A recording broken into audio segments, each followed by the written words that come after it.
We also, in the spending review, invested significantly in both apprenticeships and further education, because that has been the sort of Cinderella service of the education system this last decade and a half.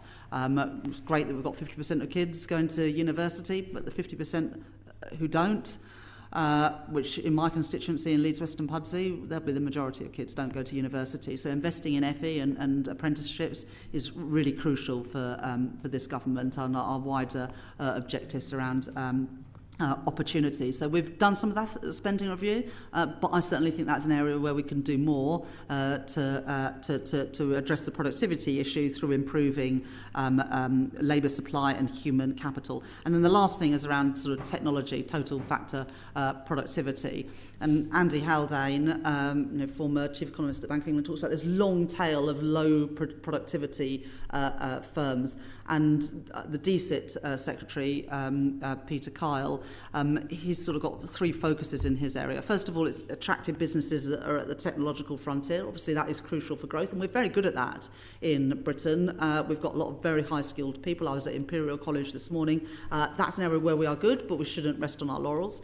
The second area is using technology better in delivering public services. That's this issue about not just how much we spend on public services, but about getting value for money. And then the third is the sort of point around that long tail of productivity, about better take-up of AI and technology by smaller businesses and less productive firms. And so we're working in all of those areas, and there is a big opportunity. The IMF and others say that if we integrate AI and technology, we could boost productivity by 1.5%. Over the next 10 years. So there's huge opportunities there, and we've got to seize them, but we are very focused, as I hope you can tell, on that agenda.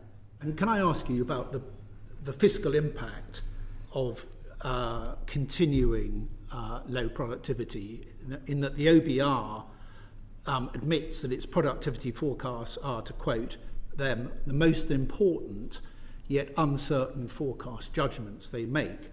And they admit to the fact they've been successively too optimistic on productivity forecasts. And if current productivity trend forecasts that are assumed by the OBR of 1% growing to 1.2% over the forecast period to 2029 currently looks very optimistic, and certainly that's the Bank of England's view. What will be the fiscal consequences if productivity continues at the current low rates, which averaging about 0.2% per annum over the last 5 years?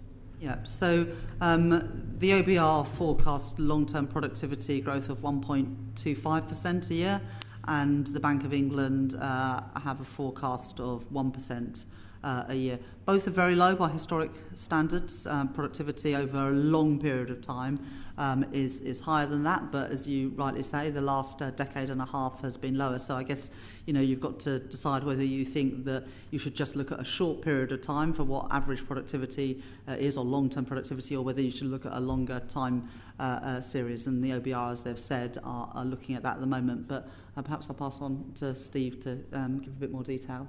Yeah, I mean, I saw the evidence that David Miles gave, and I think he gave a sort of balanced assessment of where the OBR had come out, which is that they think that productivity has been depressed by a series of shocks over the last 15 years. But even abstracting from that, they're certainly not expecting productivity to return to the pre-financial crisis levels of 2.5%.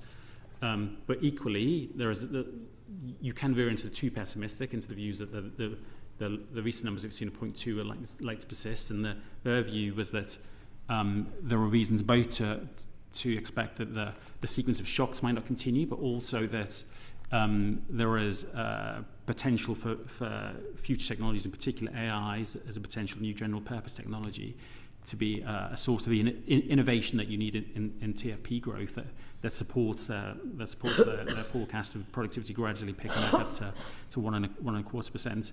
I think one of the elements I would add is to the list that the Chancellor gave of policy measures is the impact of the government's planning reforms to support productivity, which the OBR scored as increasing GDP within the 5-year forecast, which is also a very good example, I think, of coming to your first question, Lord Wood, of how is it possible to sort of increase productivity given the constraints of the fiscal position. I think those steps on planning are a really good example of how it is actually possible to do that.